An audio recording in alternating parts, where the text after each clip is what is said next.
Okay. Okay, like, yeah. Hi everyone, Michael AIfaro. We're live here on the border of Cambodia and Thailand, and since the peace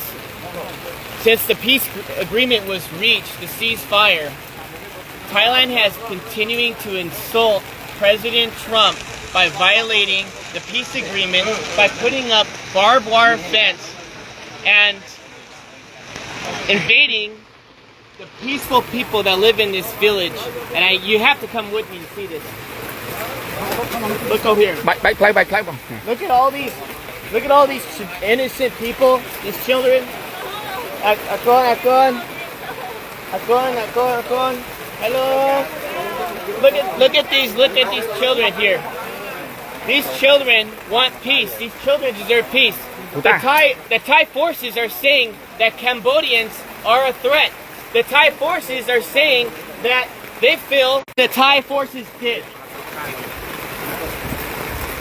Wait until President Trump sees it.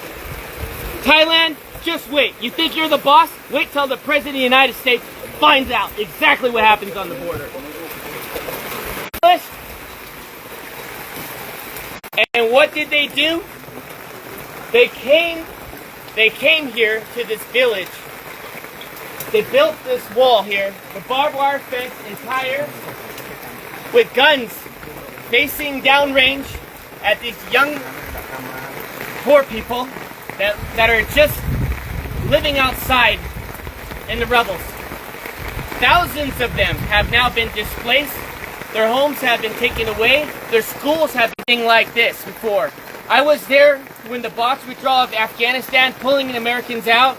When the fall of Kabul happened, I saw threats. What you see here in Cambodia is not a threat.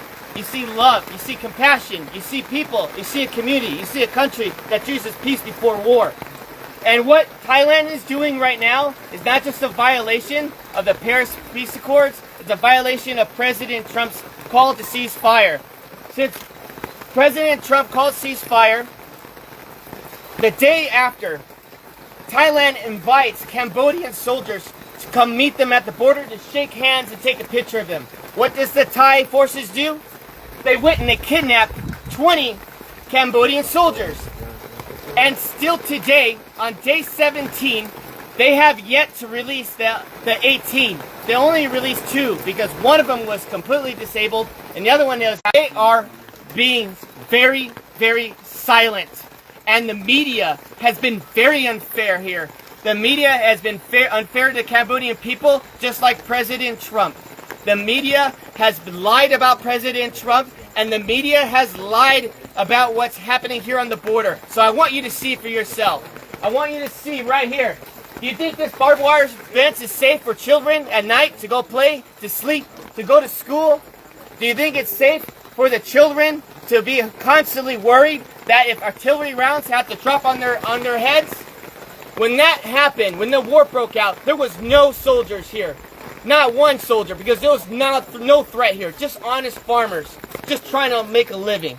And now what happens? You get the Thai saying, oh, the Cambodians are bringing soldiers on the border. The Cambodians are causing a threat now because they want to protect their sovereignty. Well, you know what I think? I gotta say it as it is. It's a bunch of bullshit. And you know what? Thai forces needs to have some dignity. Home here costs $3,000. $3,000. The average home here in this province, in this village. And they want to go ahead and take their home away. These farmers are honest and they deserve dignity and they deserve respect. And I'm calling on all my friends in the White House correspondents. I'm calling all the senators and the congressmen that you work for. That I understand. We're all focused on Russia. We're all focused on trying to get a peaceful resolve there in Ukraine. We're all focused on Israel. But I'm telling you, as Michael AIfaro, you need to pay attention here what's happening on the border between Thailand and Cambodia, because I don't know how long Cambodians can hold on to peace and be resilient while Thailand continues out. I wouldn't want to be in that room. Because President Trump demands respect. He does not want to build your nation. He wants everybody to keep their nation. He wants everyone to be free and peace and harmony and respect. And what Thai people are doing is not okay. And this general, he's drunk on power, and all he wants to do is pretend that he's the king of Thailand. And that is not okay, to kill innocent lives for his own political gain. And I'm going to call it as it is. They need to tear down this wall so the children had more leaders like that. This world will be a safer place.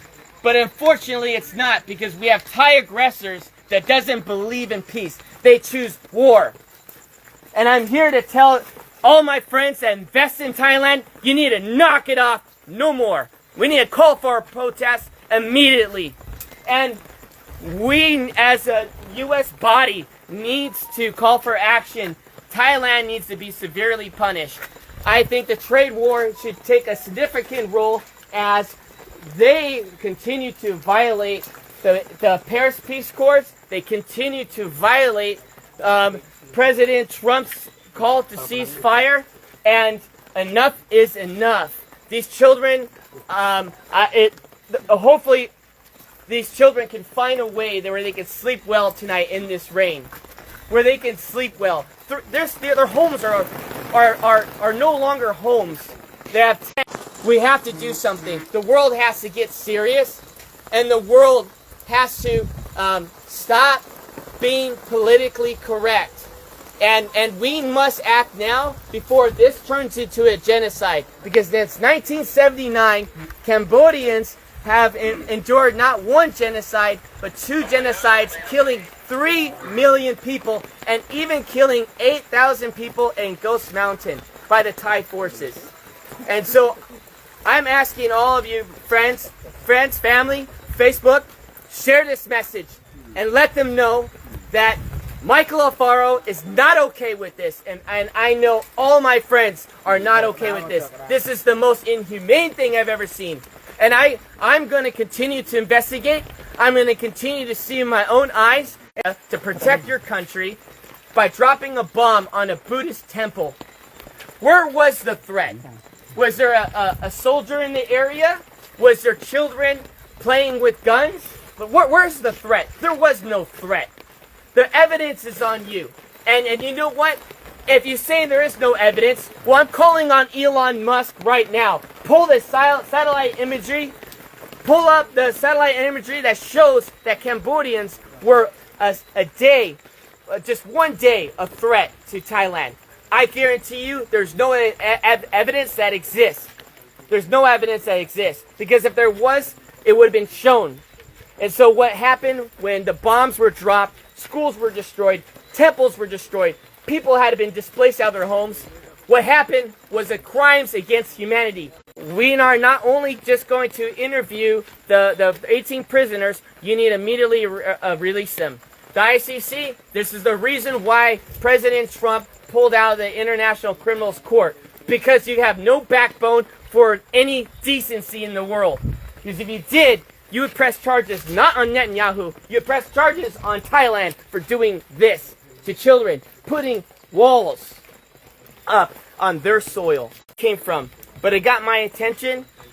I called some friends, and everyone was afraid to go to Thailand and Cambodian border. Everyone was afraid. So I said, no, I'm going to go myself and I'm going to figure it out. I also want to say this one more thing. Thailand wants to go and make the accusation that there are mines and ordnance that these Cambodian soldiers are planting. That is a lie. Everybody knows since 1970, United States has dropped these ordnance here, and it's always been here. Everybody knows you come in the country 7 years old, he tells them to go and search these fields, and the Thai soldiers end up stepping on a mine, and they hurt themselves, and they end up killing their own men. And now they want to turn around and blame it on the Cambodians. Well, where's the evidence? Look at the animals. All of you feed there's cats in here. There's neighborhood cats. You were seeing it through the tires.